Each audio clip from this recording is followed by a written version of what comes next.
Ô, meu pessoal, vamos iniciar as nossas atividades de conhecer um pouco melhor o direito do trabalho, nos profissionalizando na vida jurídica das diversas profissões que quem estuda nessa escola pode escolher como alternativas para a sua vida profissional.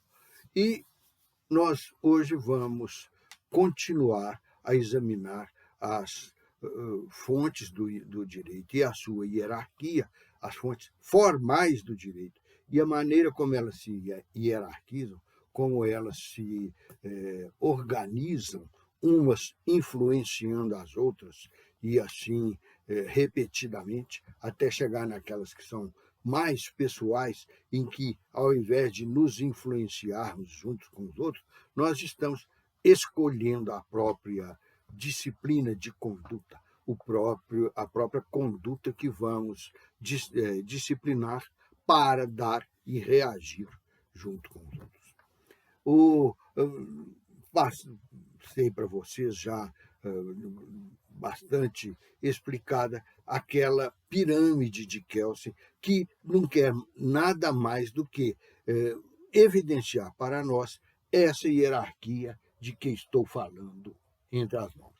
E já que as normas se destinam a disciplinar conduta para fazer com que possamos viver o menos belicamente, o mais pacificamente possível, junto com as pessoas com quem formamos uma comunidade, então essa hierarquia é necessária porque nós temos que nos reportar a diversos níveis do poder, todos eles com regras determinadas que vão depender não só da existência da sua própria fonte. Por exemplo,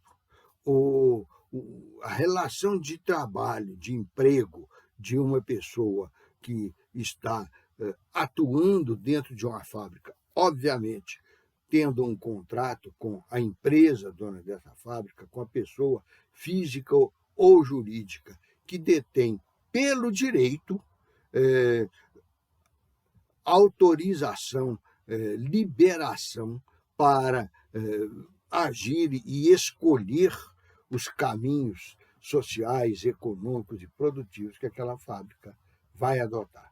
Quando se estabelece, então, essa relação, que é esse contato dos dois, a essa troca de influências e de experiências entre os dois, a gente chama de relação, e para desenvolver essa relação de um ponto de vista harmônico, como o homem sempre desconfia do homem, é necessário que se estabeleça uma disciplina de conduta. Isto é, na minha relação com fulano de tal, meu patrão, na minha relação com Beltrano de tal, meu empregado, o que esta relação me autoriza a fazer? E qual a expectativa que ela pode gerar em mim quanto às vantagens que eu vou obter? No nosso caso, em síntese, quem faz essa disciplina mais direta, como já explicamos, é o próprio contrato individual de trabalho. E este contrato individual de trabalho acolhe disciplina de conduta, acolhe formas de nos disciplinarmos que nós, as duas partes da relação de emprego, combinamos. Só que, enquanto era apenas isto, o direito do trabalho era muito fraco, muito encolhido e não conseguia resolver os problemas, os dissídios, os conflitos que surgem nas relações, nas miríades de relações de emprego que existem pelo mundo. Mas então, lembre-se que eu falei lá no início do curso, quando estava explicando aqueles círculos concêntricos que tratam da expansão dos nossos interesses, que os círculos se interpenetravam e nessa interpretação a gente via uma zona de conflitualidade.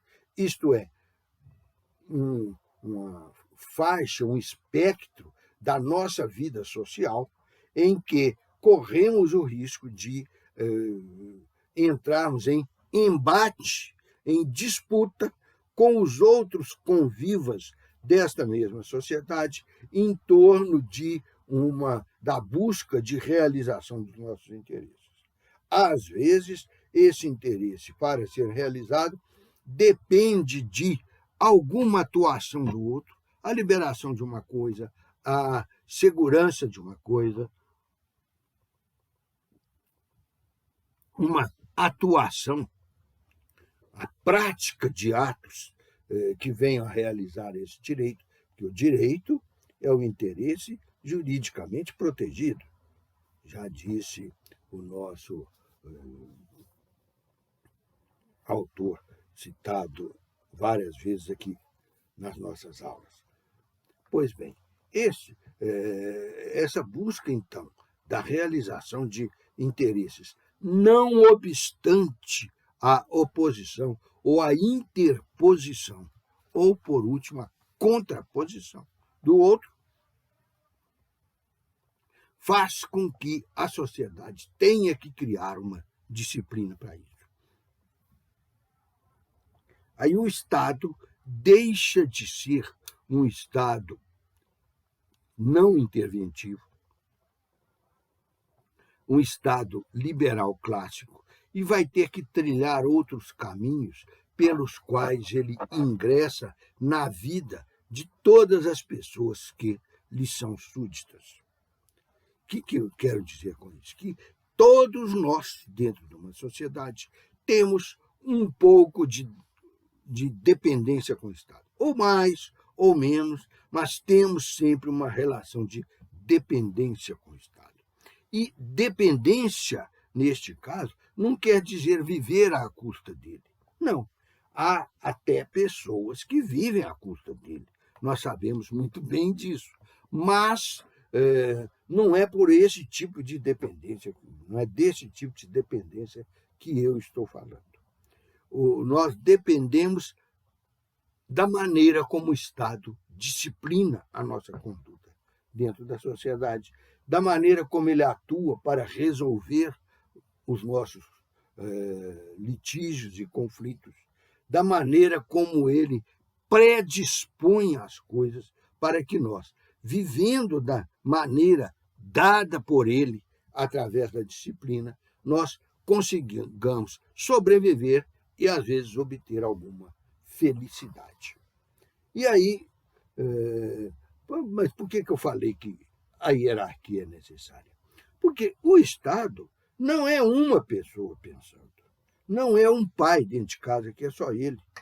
E muita gente dá graças a Deus por ter um pai só, porque se tivesse 2 ou 3, não daria conta de coordenar todas as ordens, todos os comandos de conduta que saísse desse tanto de gente. E aí vem o outro aspecto da coisa. Na sociedade não existem só pais e filhos. Existem empregados e empregadores, existem cidadãos de governo, existem alunos e professores, existem comerciantes e fregueses e compradores, e assim por diante. Em todas essas relações haverá um entrechoque de interesse e será tratado de uma das 3 maneiras diferentes. Ou impede a relação que eles visavam estabelecer, porque nenhum admite o comportamento visado pelo outro, ou então eles partem para o conflito e quem viver verá, ou então, no terceiro caso, eles se disciplinam, organizam a sua conduta interdependentemente para que eles possam atingir objetivos que vêm realizar seus interesses, que vêm satisfazer as suas necessidades, que vêm lhes dar a satisfação de estarem vivos no presente momento da humanidade, que tem as suas características próprias e especiais, que só nós convivemos com elas nesta nossa época. Vejam, há 100 anos atrás, teve uma outra pandemia, a da famosa gripe espanhola, que não era só gripe, nem era espanhola. mas morreu muita gente. Houve muita gente sacrificada, houve muita gente que carregou as sequelas daquilo em diminuição do seu bem-estar, do seu comportamento, da sua mobilidade pessoal. Mas hoje, certamente, vai ser muito difícil encontrar uma pessoa que tenha vivido aquela pandemia. Da mesma maneira que, se vier uma outra só daqui a 100 anos, e espero que demore pelo menos esse tanto, provavelmente, certamente, muitos de nós não vai passar pela próxima pandemia. Então, dentro dessa situação da pandemia, da crise econômica, da problemática nossa com as escolas, está aqui o efeito dela. Nós, dando aula, bancamos atores da Globo e assim por diante, com diversos aspectos em que viver em conjunto, viver gregariamente, nos transtorna, nos prejudica, nos torna infelizes.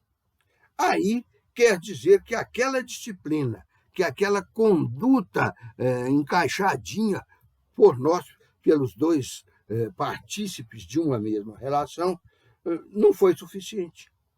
Ela não conseguiu disciplinar a nossa conduta para que pudéssemos vivê-la em paz, para que os dois pudessem tirar algum proveito dela. Aí é preciso de uma outra fonte de normas para cuidar disso. E essa fonte de norma vai estar no mesmo plano meu? Se estiver no mesmo plano, ela vai ser completamente inócua, porque naquele plano eu já decido. Então, não há como entrar com outras ordens no mesmo plano. E ela, então, vai ser mais frouxa, mais liberal de que a nossa forma de agir? Também não, porque aí eu, com os meus desígnios, é que vou amoldá-la, e não ela que estará amoldando a minha conduta relacional. Então, só sobrou uma alternativa. Ela tem que superar o poder das nossas normas. Eu não estou falando de força, como aquele exército magnífico, exército na marinha, né? Magnífico, que foi para a Praça dos Três Poderes mostrar o poder e a glória de nosso chefe de Estado e de governo. Não, eu não estou falando daquele tipo de poder que se expressa através de tanques de guerra razoavelmente obsoletos como os nossos. Mas eu estou falando, sim, de uma norma que tenha uma prioridade moral, uma prioridade política, influência incontrastável à vida do cidadão, de tal maneira que ele seja impelido a abandonar a sua vontade para cumprir aquela, para realizar aquela. Vai abandonar o seu interesse para realizar o interesse que está sendo determinado por aquela vontade superior à dele. Ou, dentro dos nossos termos tradicionais de dar aula, esta pessoa, esse cidadão, este súdito dessa ordem superior a ele, dessa disciplina de conduta superior à conduta dele, esta pessoa estará, ao se submeter à ordem que veio acima dela, não constrangida por um valor militar, por um valor imposto ao revés de sua vontade. Não, ela estará harmonizando a sua conduta com a dos demais membros de sua sociedade, de tal maneira que cada um de todos nós possamos ter um pouco da badalada felicidade. E aqui nós já mostramos a necessidade de um nível superior ao nosso. Mas acontece que cada família tem um nível superior ao nosso, no pai, na mãe, no irmão mais velho. Cada agrupamento tem um nível superior ao nosso nas compras, nas vendas, nos preços, nas gentilezas trocadas.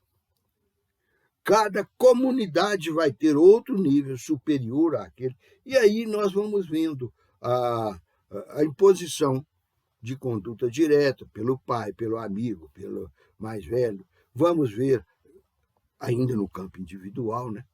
Vamos ver a imposição de uma disciplina de conduta pelos representantes, pelos organizadores, pelos comandantes da sociedade.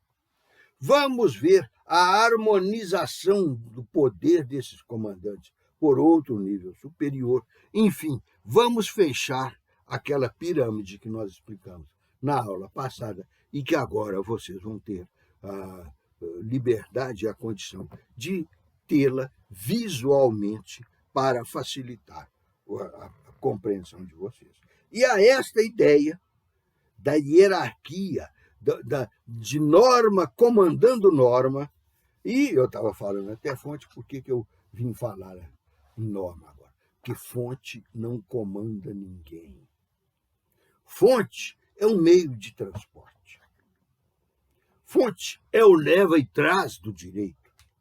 Ele transporta a norma, ele mostra a norma, ele ilumina a norma para que nós possamos reconhecer o fenômeno jurídico e o comportamento que é desejado de nós para que esse comportamento jurídico, para que essa convivência jurídica dê chances à sociedade de voltar àquela situação primitiva que eu falei para vocês agora mesmo, de que a sociedade trabalhe para que todos fiquem satisfeitos.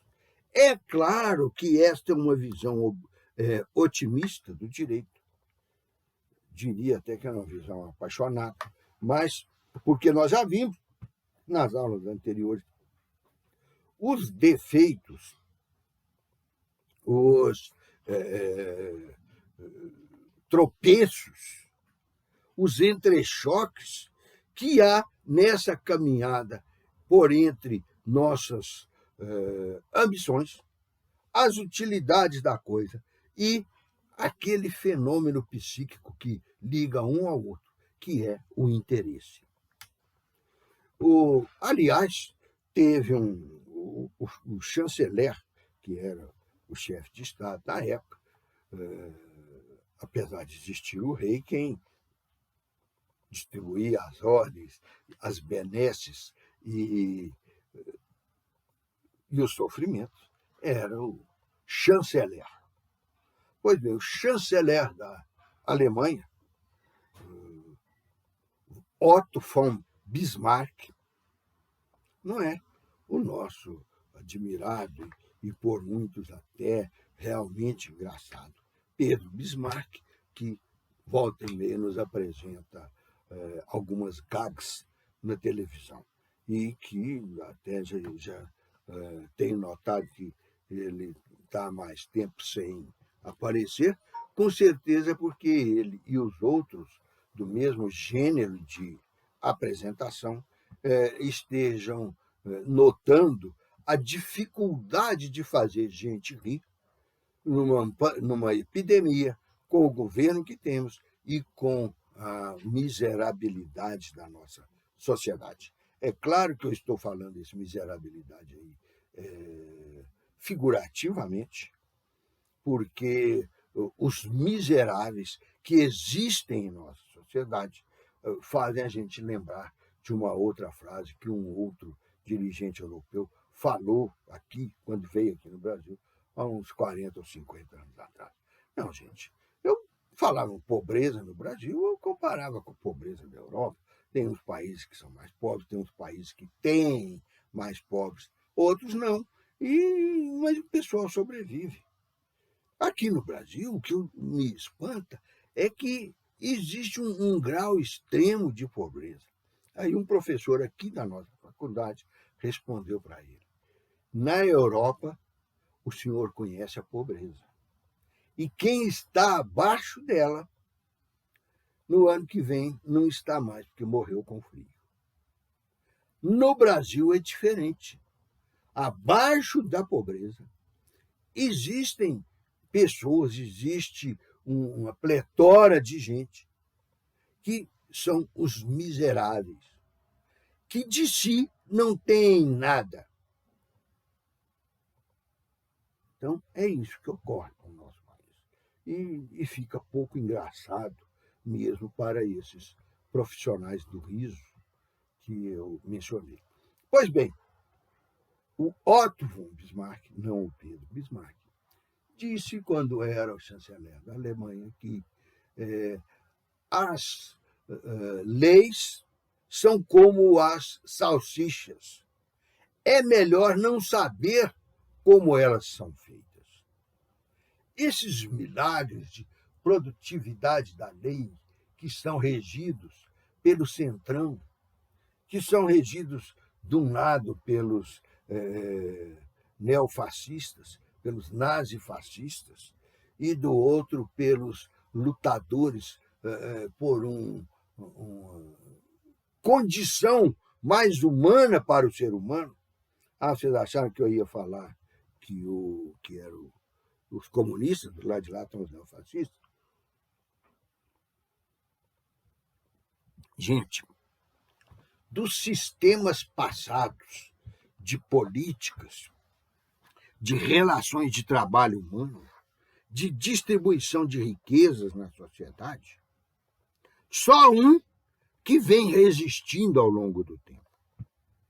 E é o que todos os outros gostariam de ter sido. Se tivessem sido, talvez também se prolongassem na história.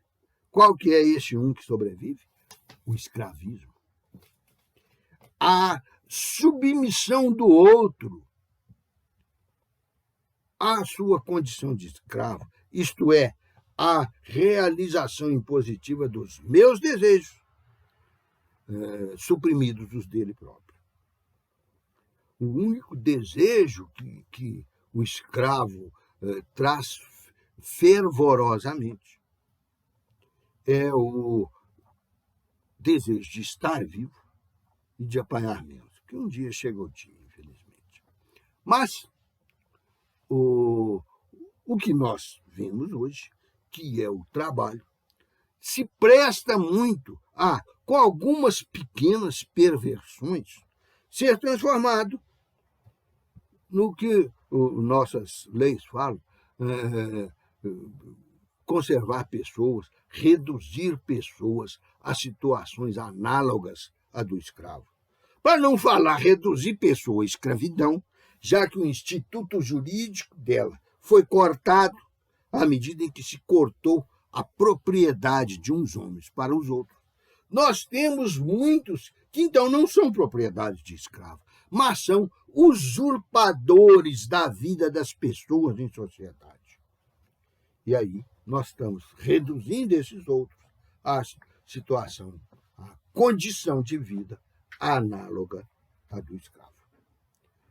Aqui na escola tem uma iniciativa brilhante de lutar contra isso, que é o grupo que trabalha para reduzir o trabalho escravo em nossa sociedade. Eu diria melhor, não devia ser em nossa sociedade, devia ser em nossa política econômica, porque, infelizmente, a atualidade brasileira é uma atualidade de espantos. Ao vermos a conduta do nosso Estado, ao vermos a conduta das nossas autoridades, ao manipular, ao sonegar os direitos das pessoas e ao desproteger radicalmente e progressivamente essas pessoas nos contatos econômicos, porque o contato de trabalho é um contato econômico.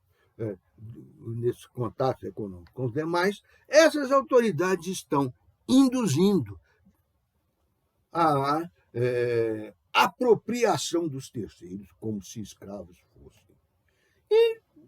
Mas não tem isso no código, mas nós somos seres humanos, religiosos, mas está cheio de crime, de indução lá dentro, por exemplo, do Código Penal.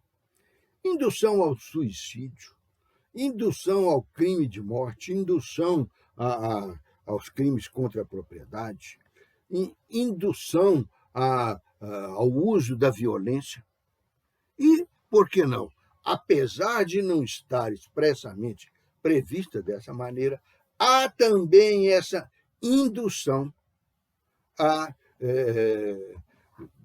autossubmissão a uma situação, a uma condição análoga do escravo, que o outro, então, vai aproveitar como fonte de renda, como fonte de produção, como fonte de realização pessoal de seus interesses e, através deles, de suas necessidades, enquanto a pessoa fica sem realizar o interesse delas, sem satisfazer as suas necessidades, e não estou falando aqui, não é das fisiológicas, ou não é só das fisiológicas.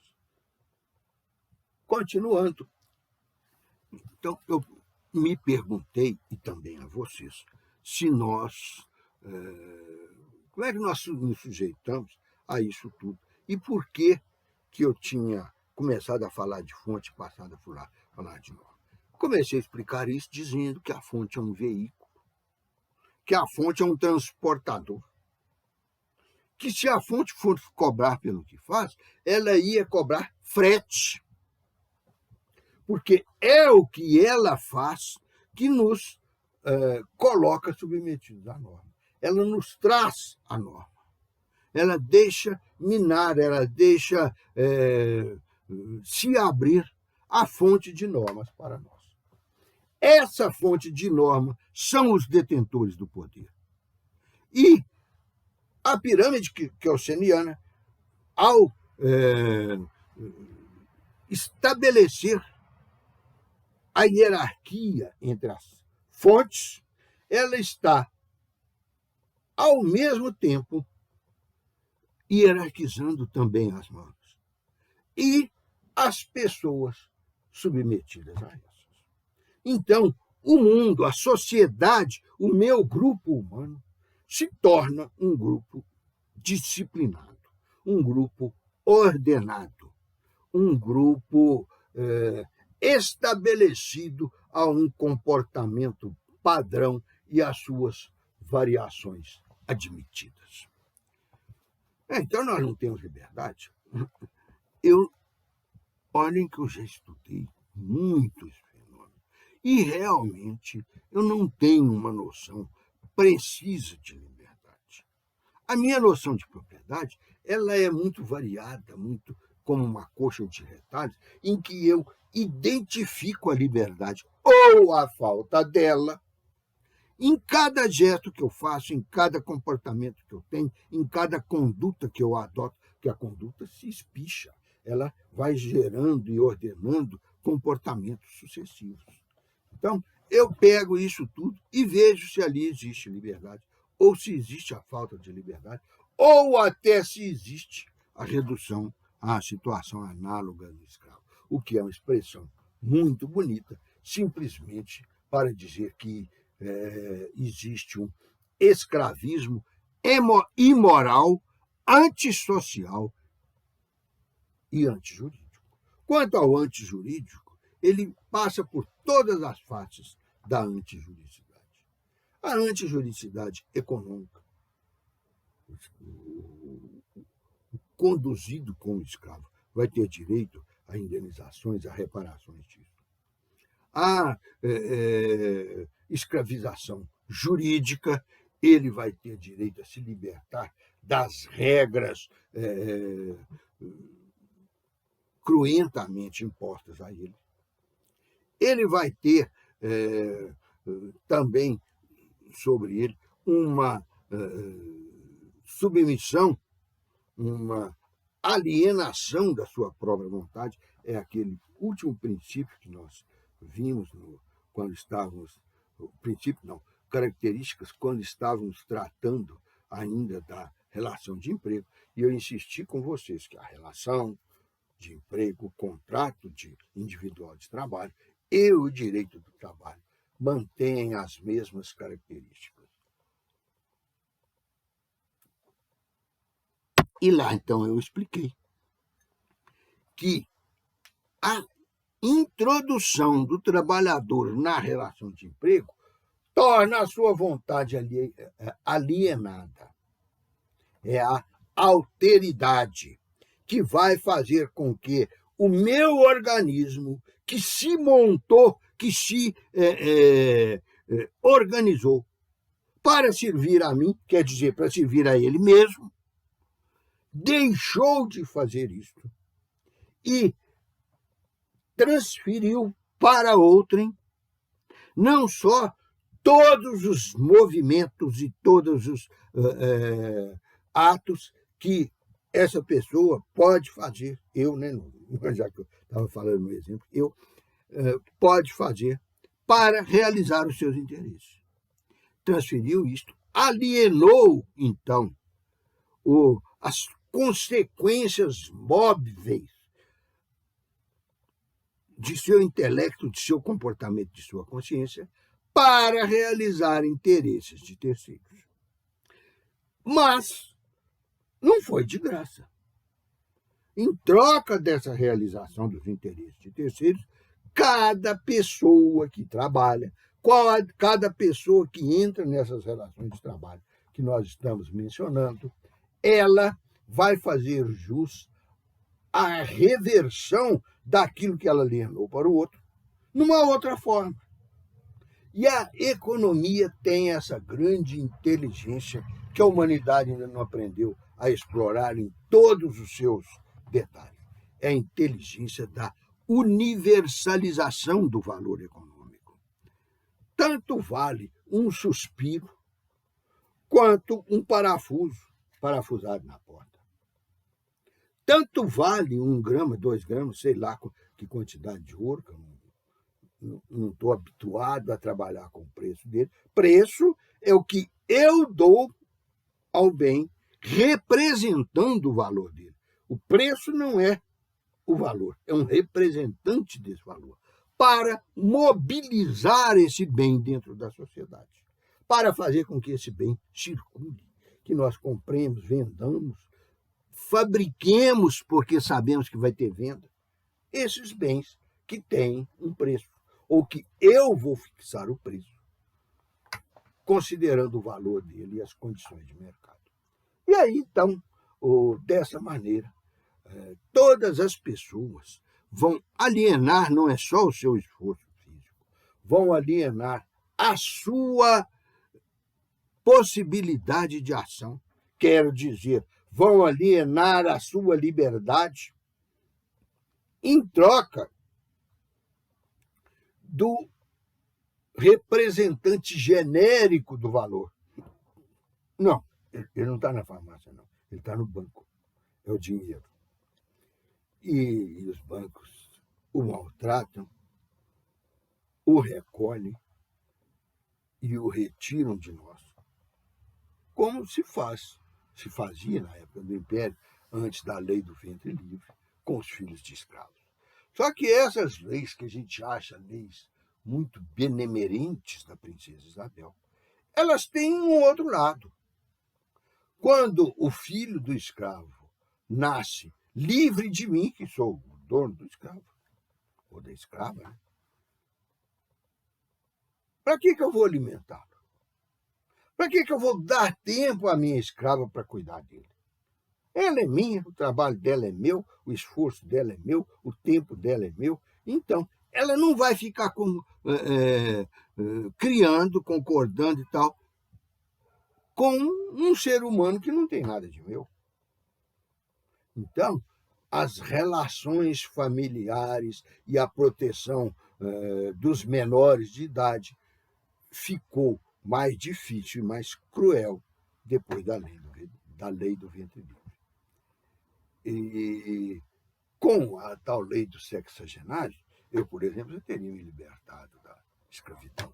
Mas eu ia fazer o quê na vida? Não existia o INSS, não existia o Bolsa Família, que agora substituíram por uns pingos de auxílios em troca da pandemia, assistematicamente. Pois bem, não existia nada que pudesse me garantir depois daquela idade que eu não podia mais garantir nada para o meu senhor de escravo.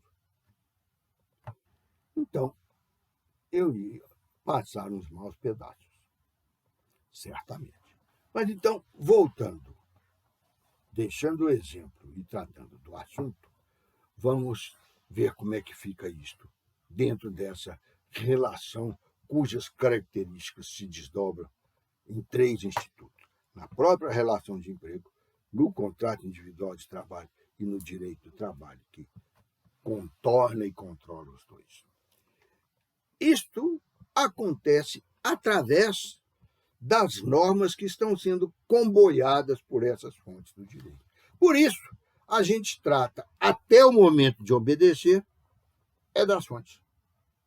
Na hora que a gente tem que falar sim, senhor, a gente descasca a fonte como se fosse um abacaxi e cuida da norma que está lá, conduzida por ela.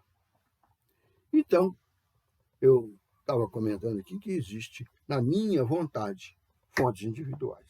Que existe na minha relação com a outra pessoa, com a esposa, com o cônjuge, com o patrão, com o filho, com o fiscal de trânsito, com o fiscal da lei, com o fiscal da Receita, assim por diante. E acima deles, com o chefe, com o comandante, com o general, com as pessoas que foram eleitas. Eu estava falando eleita no sentido de escolhidas, de designadas. Mas, pensando bem, essas pessoas geralmente são eleitas no sentido radical, no sentido direto de eleição. Elas são os eleitos, os deputados, os vereadores, os senadores, os governadores, prefeitos e presidentes, e assim por diante. Então, esta ocorrência da eleição outorga a eles uns poderes que são exercidos em meu nome para que eles editem mais normas, para que eles façam crescer esse edifício das normas caindo sobre a minha cabeça. E eu vou vivendo nessa sociedade, sempre me adequando, cumprindo novas normas, e em alguns grupos, em algumas faces da nossa humanidade, faces aqui, gente, eu estou falando face rosto mesmo, não é aquela que muita gente no Brasil carrega, que são os faces de Mussolini, por isso é que ele era fascista. Não, face de vergonha na cara mesmo. Ou face que é a cara da vergonha. Mas então, vejam que aí eu estou aumentando degraus na minha pirâmide. Por isso, no que eu estou passando para vocês, para materializar graficamente essas pirâmides, eu botei 2 fotos lá, de uma lindíssima, no México, para colocar aquelas 2 fotos de uma mesma pirâmide. Eu vi, e principalmente li, mais de 60 diferentes. Lá no México, pelo que eu li, deve ter centenas de pirâmides. E existem pirâmides aqui no Brasil, que são as pirâmides pequenas, onde eles enterravam os mortos, os Cambaci. Acho que é isso. Eu não estou estudando mais isso. Estou estudando o direito do trabalho. Mas existe muita no Peru com os incas, e existe principalmente no Egito, onde estão as mais famosas do mundo. Se bem que eu achei as do México, as dos maias e depois dos astecas, muito mais bonitas, muito mais representativas de que as dos egípcios. Então, eu botei lá as 2 pirâmides para ornamentar o trabalho que eu estava fazendo para passar para vocês. E vejam que as pirâmides são de degraus.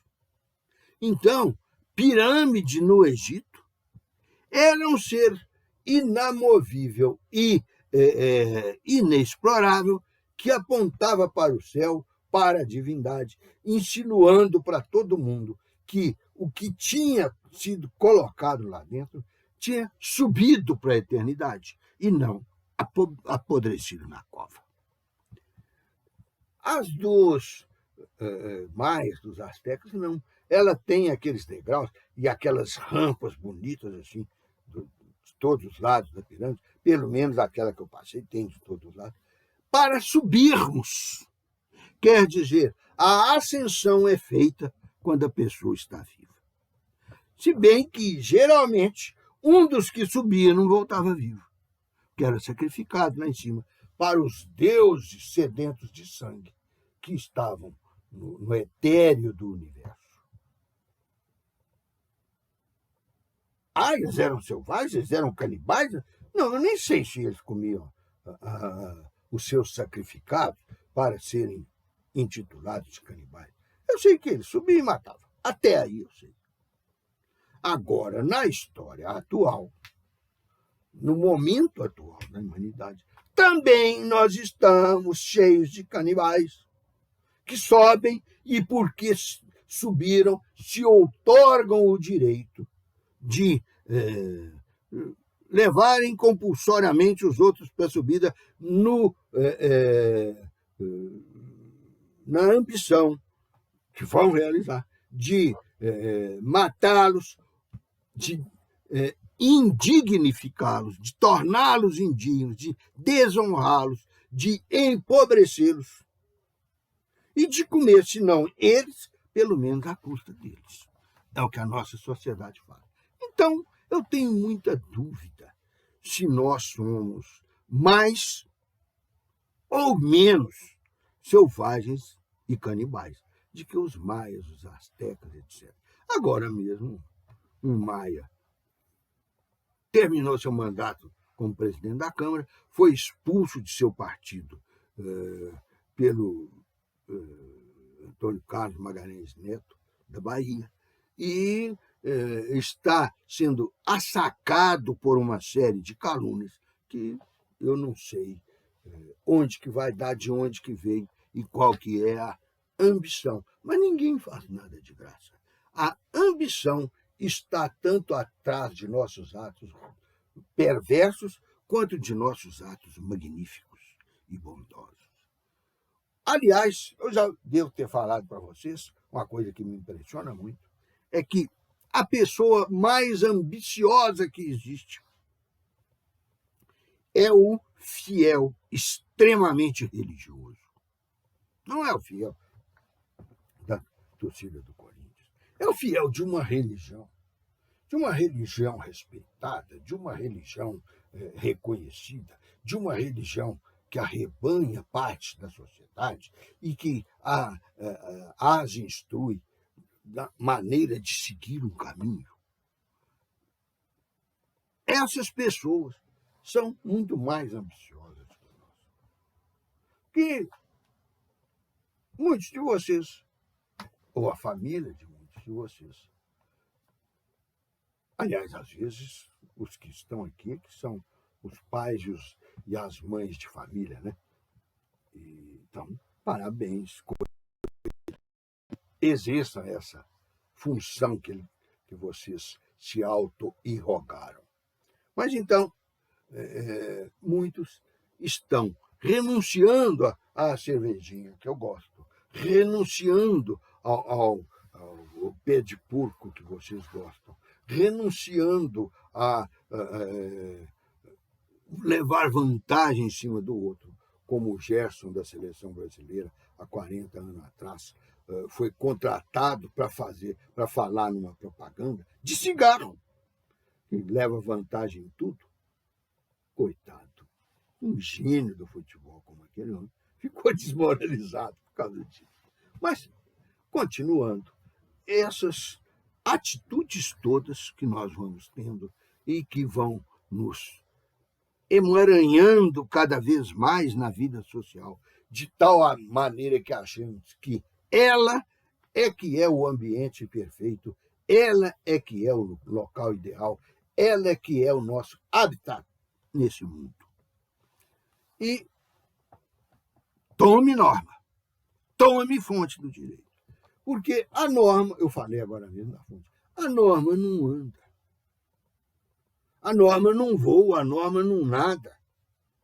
A norma nada. É igual Covid. Eu nunca trombei num SARS-CoV-2 ali na esquina. Eu nunca entrei num ônibus e o SARS-CoV chegou lá para o canto para me dar o banco da beirada, respeitando minhas provectas cãs. Mas então, o que ocorre é que a norma só existe, só tem existência produtiva, existência reprodutiva, existência influenciadora do nosso mundo humano, quando ela é levada para a pessoa certa. Se disserem para mim que quando eu tiver renda de 10 milhões por mês, eu vou ter que pagar 100 mil, 300 mil de imposto de renda, eu não vou me incomodar em nada com aquilo. Porque na minha projeção para o meu próximo século de vida, não consta a figura de eu ganhar 10 milhões por mês. Não consta essa possibilidade. Então, isso não vai me esquentar a cabeça. Mas a norma, então, para ser seguida, tem que ser jogada na cabeça da pessoa. E quem faz isto é a fonte. A fonte gráfica, a fonte sonora, a fonte visual, uma placa de trânsito está me dando uma ordem. Uma fita amarela e preta cercando um sujeito morto lá no meio está me dando uma ordem, está me vedando adentrar aquele espaço. Então, aquela fita não é a ordem, ela está me dando a ordem, mas ela não é a ordem. Aquele texto escrito, artigo 1º, esta consolidação das leis do trabalho que segue vai reger todas as relações trabalhistas nesse país. Eu algum dia fui empregado? Algum dia fui empregador? Se fui, então eu tive relação de trabalho, relação de emprego. E aí tive que obedecer àquele artigo 1º e toda aquela cambulha de artigos que vem para frente dele.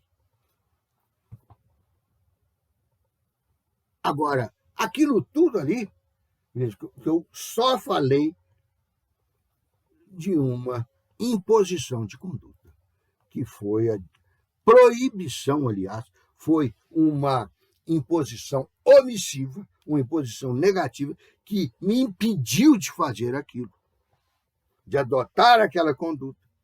Só falei uma. Mas expliquei um punhado de coisas e falei que tinha milhares, não, mas boas centenas tem de artigos na CLT. Por que isso? Porque a CLT, seus artigos, incisos, parágrafos, alíneas, títulos, capítulos e seções, aquela treinada toda que você vê se esparramando no papel ali na sua frente ou na tela do computador.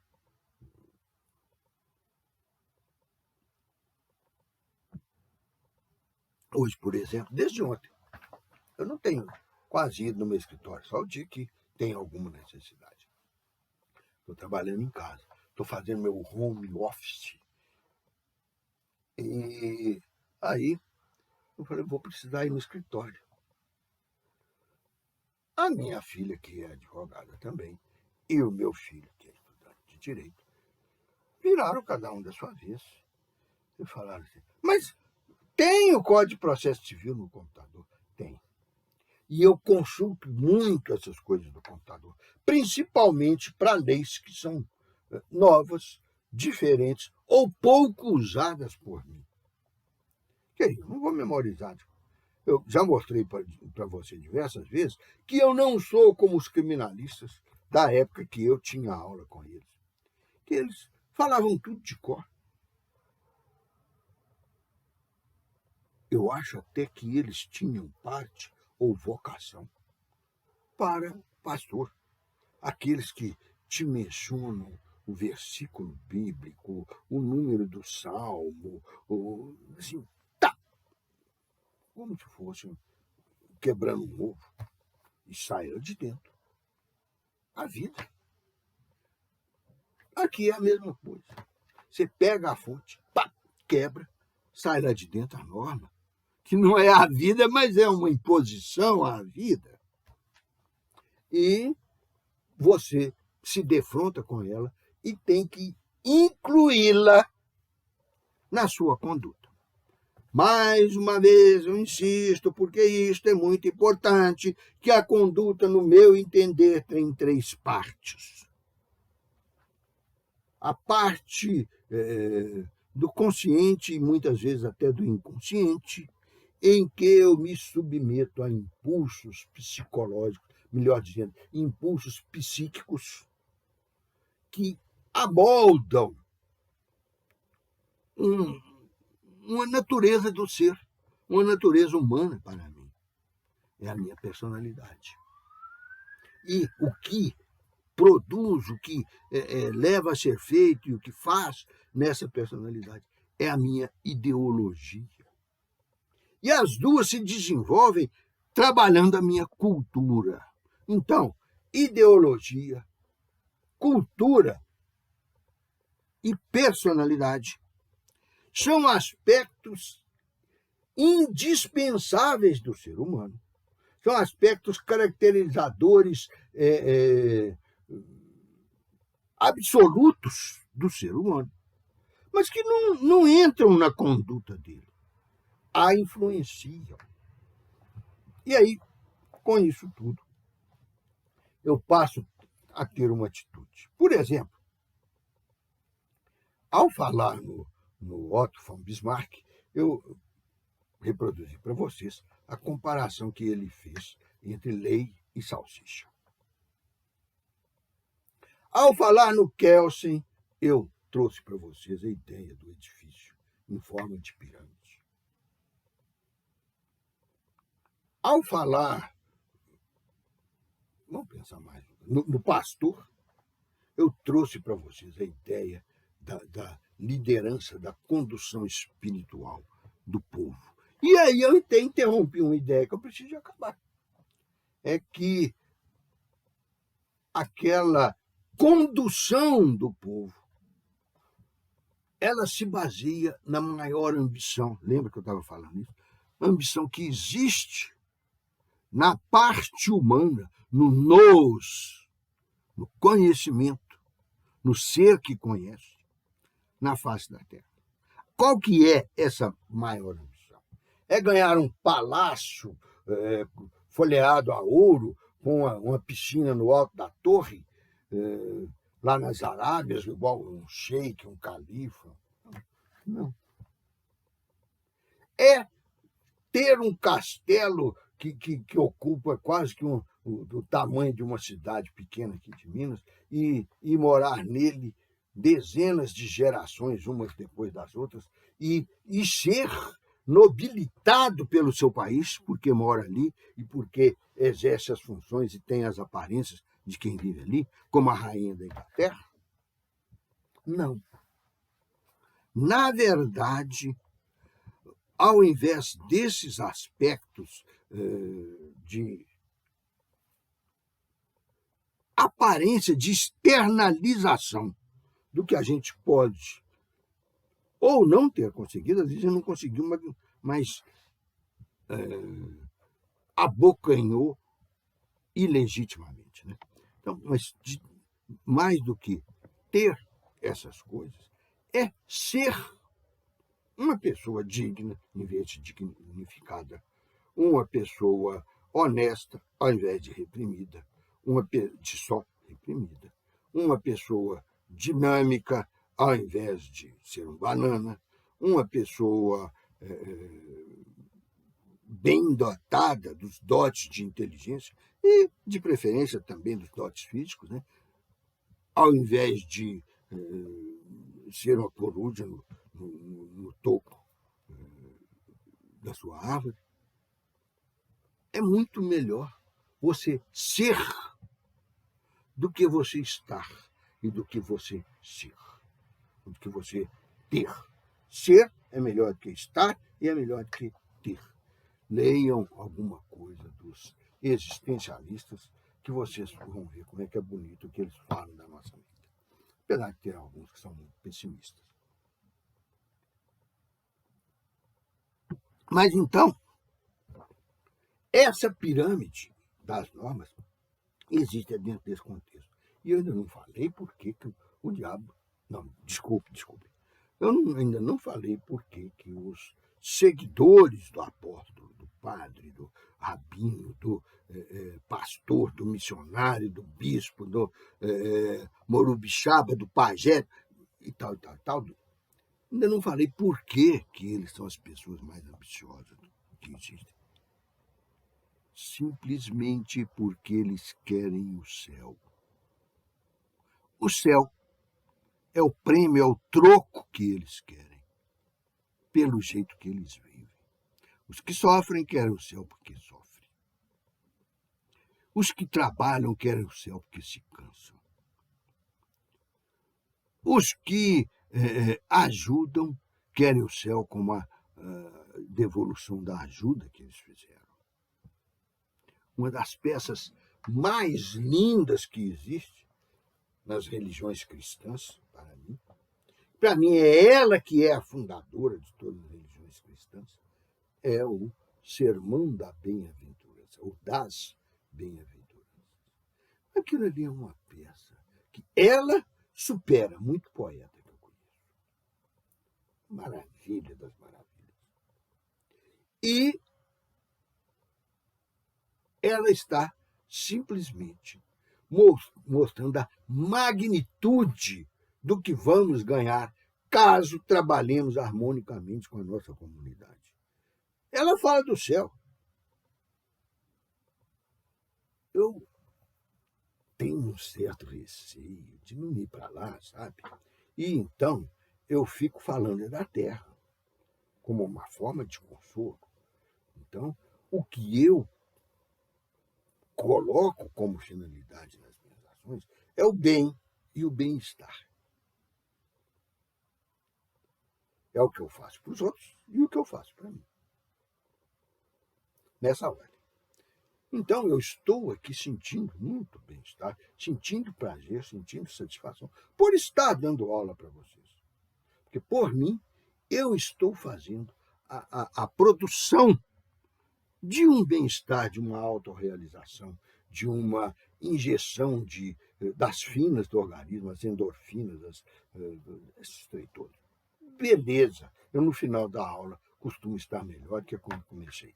Só que na minha resistência física assim, acerbada, boa para as Olimpíadas, é claro que eu chego no final da aula cansado, né? Isso é inegável e canso mesmo, porque eu me entrego plenamente a ela, então se tem mais um pouquinho de gás, taco esse gás em cima de vocês. Mas, além disto, eu saio da aula glorioso, achando que foi uma coisa muito legal o que eu fiz para vocês e o que eu fiz com vocês. O fato de termos dado um passo, por mais insignificante que seja, aproximando-nos do saber. Como o saber é igual norma que não sai voando por aí, onde é que eu vou encontrá-lo? E ao ampliá-lo, eu estou ampliando quem? A nós próprios. O saber está na nossa cabeça, na nossa alma, no nosso coração. A alma é a parte do intelecto, do psiquismo humano que é voltada para os bens religiosos e metafísicos. O bem-estar físico, os sentimentos benfazejos e tal, que a gente diz que vem do coração, eles são da parte sensível, da parte humana propriamente dita, do mesmo psiquismo nosso. Então, nós também formamos um compósito de coisas. E só que, ao contrário do direito, não é bom para nós e para a nossa comunidade que nós deixemos com que eles se hierarquizem. O certo sim, deve se impor ao errado. Entre a parte sensível de nosso psiquismo, que a gente localiza metaforicamente no coração, a parte intelectual, de inteligência do mesmo psiquismo nosso, que a gente localiza na cabeça. E a parte dos desejos, dos aspectos dinâmicos, tal coisa, que também faz parte do nosso psiquismo. Entre as três, nós não podemos ir para a pirâmide que está aí com vocês, que vai estar aí com vocês, lá dos maias. Lembrei de do moço maia lá, que era o presidente da Câmara. Nós não podemos subir aqueles degraus com um e deixar o outro para trás. Essas três vertentes, vamos dizer assim, do psiquismo humano, elas têm que andar em conjunto. Têm que ser imbrincadas. E aí, então, nós tiramos dela as normas, e como não conseguimos nem sequer embalar essas normas para vender, distribuir, doar ou jogar fora, nós as colocamos dentro de formas, que são as fontes. Por isso, as fontes são consideradas veículos da norma, fontes das normas. É com elas que a gente transporta, comunica, recebe e aplica normas na nossa vida. Com isso, está tudo bem explicadinho a questão lá da pirâmide. Por que ela é daquele jeito? A que elas nos servem? Porque se não tivesse hierarquizado, eu não ia ter condição de estabelecer um programa de vida que as cumprisse. Aqueles que, além desse programa material para viver na Terra, estabelece um outro de muito maior nobreza, que é a santificação. E eu não vejo usar muito essa palavra nesse sentido, não, mas eu acho que um dicionário é capaz de contemplá-la nesse sentido. Santificação como o processo, o caminho, o aperfeiçoamento humano para ir chegando cada vez mais próximo dos bons sentimentos, sejam bons porque satisfatórios, sejam bons porque realizadores, ajudantes dos outros. Os bons sentimentos que normalmente nós atribuímos apenas à divindade. Nós também os temos, só que nós nunca temos um direcionamento tão perfeito que nos limitemos a ficar com eles. Nós somos mais amplos que nossos bons sentimentos determinam. Mas então, terminada essa parte, está faltando duas coisas para explicar a respeito da pirâmide para vocês. E é das duas pontas dela. Veja a pirâmide que eu pus aí de cabeça para baixo. Lá embaixo, onde está a pontinha dela fincada no chão, aquela pontinha é o poder constituinte. É o poder que constitui a nossa sociedade estatal.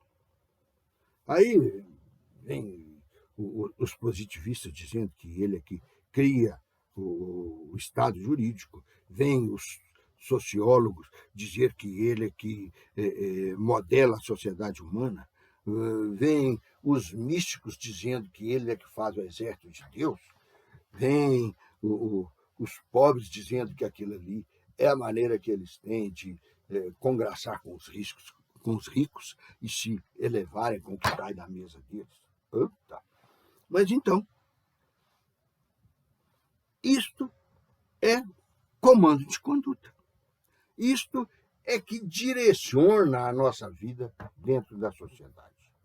Nós usamos aqueles 3 estágios do nosso psiquismo exatamente para influenciar nisso aí. ou para aumentar, para crescer, para embelezar, ou simplesmente para seguir mecanicamente, às vezes, ou então para renunciar a isto e virar o que a sociedade chama de marginal, porque está à margem da estruturação e da disciplina que essas normas dão para a sociedade. Então, está à margem um que não faz nada de agressão, de errado para os outros, dorme lá debaixo da marquise. Ele está à margem da sociedade. Como está à margem da sociedade o que pega o Código Penal e vai invertendo todos os artigos para fazer exatamente o contrário. Como está à margem muito dirigente nosso, seja dirigente governamental, seja dirigente religioso, seja dirigente aqui como professor, muitos estão à margem porque não estão se adequando a essa função, que então eles não conquistaram, eles usurparam.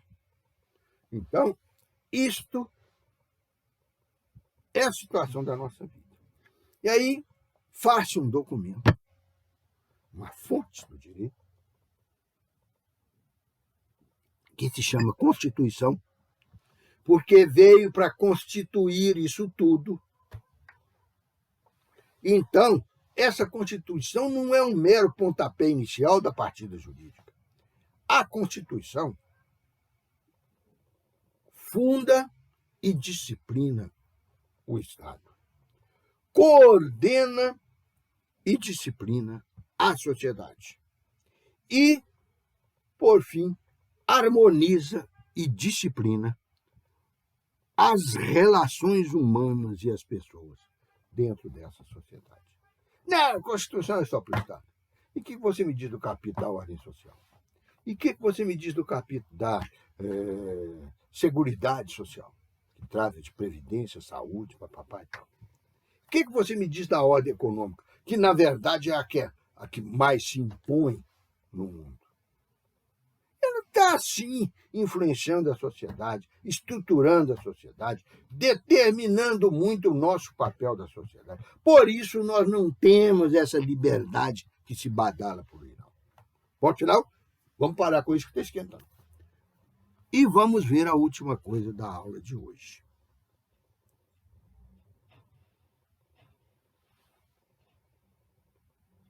Na aula de hoje, nós vamos terminar falando sobre a outra ponta da pirâmide, a base que está para cima.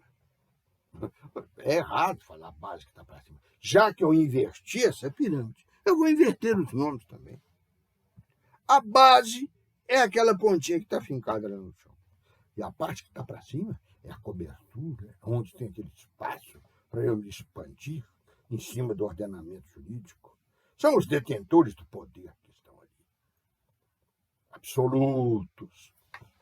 E aí, esta base que está para cima é a nossa vida cotidiana, submetida ao direito. É lá que estão aquelas normas que eu falei no início da aula, de que eu começo me disciplinando, vejo que a conflitualidade na sociedade só tem que aumentar, porque cada vez eu aumento mais a minha convivência com os outros. Eu falei na dependência, eu aumento mais a interdependência das pessoas na sociedade. Então, aumento o risco e a possibilidade e a existência de conflitos. Então, tudo que se gaseifica sobe. Então, tudo que vem lá de baixo sobe pela pirâmide e vai embebedar essa tuba que está lá em cima. Então, nós vivemos num estado de choque alcoólico, estado de choque tóxico, de um estado de choque da degeneração do espírito humano permanente. E esse estado de choque tanto produz crueldades e crimes e ruindades espantosos que a gente vê na rua, no jornal, na televisão, no rádio, que os nossos filhos sentam junto com a gente, abraçam carinhosamente para ver o sujeito esfolando A mulher dele até... Não, eles gostam de falar, é ladrão. O povo pega o ladrão, amarra no poste, cobre de cacete. Mas com a mulher eles só espancam. Bonzinhos, né? Muito bonzinhos. Mas então, estamos vendo isso. Não quero nem falar mais nesse aspecto. Hoje, em outras situações, nós vamos voltar a isso. Mas, então, ali eu tenho a vida individual. Vocês podem ver que o último, que está mais em cima, mais junto dessa área de lazer, dessa cobertura do nosso edifício piramidal, são os atos individuais. Agora, esses atos individuais já vêm pesados, já vêm nutridos com toda aquela pletora de normas que constitui toda a pirâmide. Ah, mas a pirâmide é das fontes. Sim, as fontes vão se arrumando ali, vão botando os tijolos e vão emanando, igual eu falei dos gases, as normas que se introjetam na nossa conduta. E era o outro aspecto que eu queria observar para sair dessa pirâmide. Em terceiro lugar, terceiro e último, igual as três pessoas da Santíssima Trindade, igual os três patetas,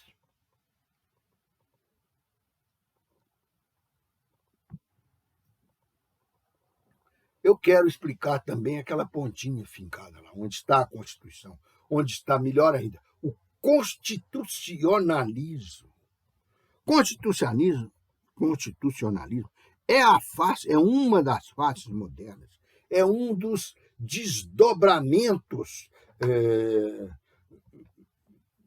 ordenadores da vida do homem em sociedade. É uma das evoluções do gregarismo animal. E ele gera a Constituição, com isso gera todo o aparato dessa pirâmide invertida. E cria o Estado, cria a disciplina das relações sociais, cria as possibilidades de evolução do homem e cria, principalmente, as possibilidades de exploração do homem. Exploração do homem pelo homem. Então, nós vamos inverter isso para ficar mais justo.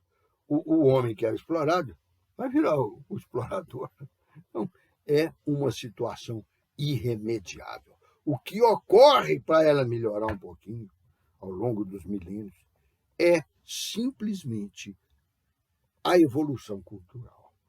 É aquele aspecto que eu falei lá, quando eu estava falando que tem dentro da nossa cabeça, que tem dentro do nosso psiquismo, a hora que eu falei na cultura, é isso que nos organiza os sentimentos, os reflexos, os instintos e as crueldades naturais para que nós possamos reproduzir um pouquinho melhor a humanidade que nós forjamos e que nos recebe.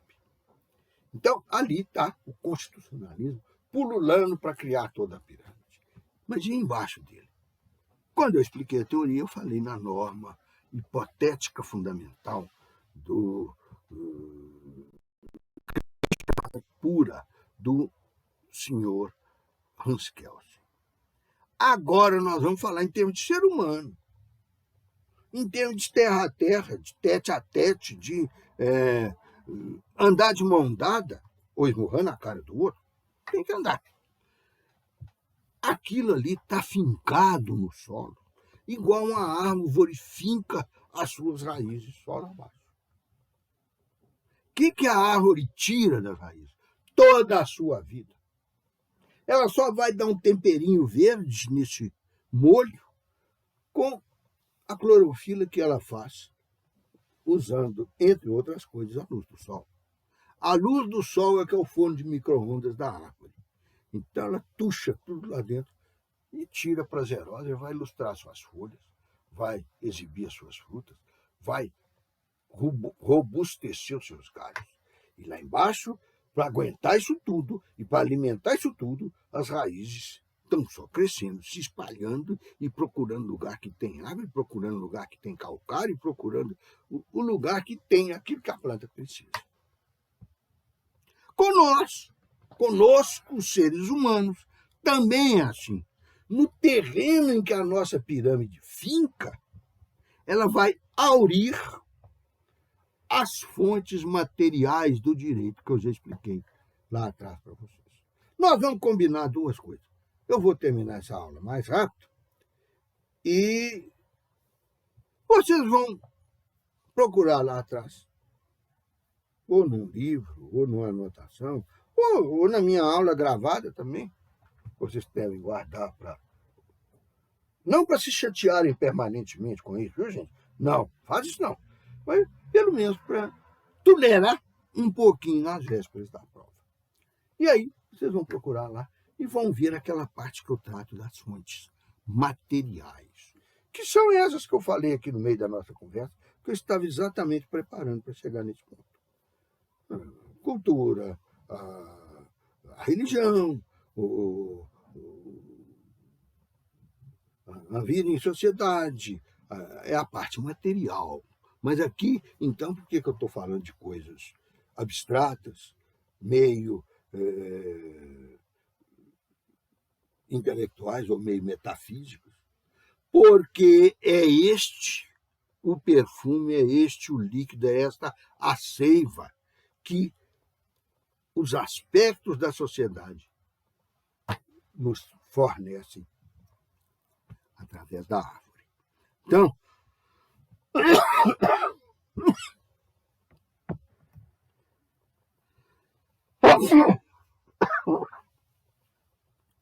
Então, lembre-se, o que está dentro da pirâmide, subindo pelo degrau, ainda bem que eu consegui chegar até agora no final, são fontes. Cada fonte derrama naquele degrau onde ela fica, e nós vamos lá, identificamos de grau, pegamos as normas. Mas tudo isso só tem vida porque ela está fincada, porque a pirâmide está fincada, no vício, na vida que vem da realidade material. Tudo de bom para vocês. Até a próxima aula. Sejam felizes.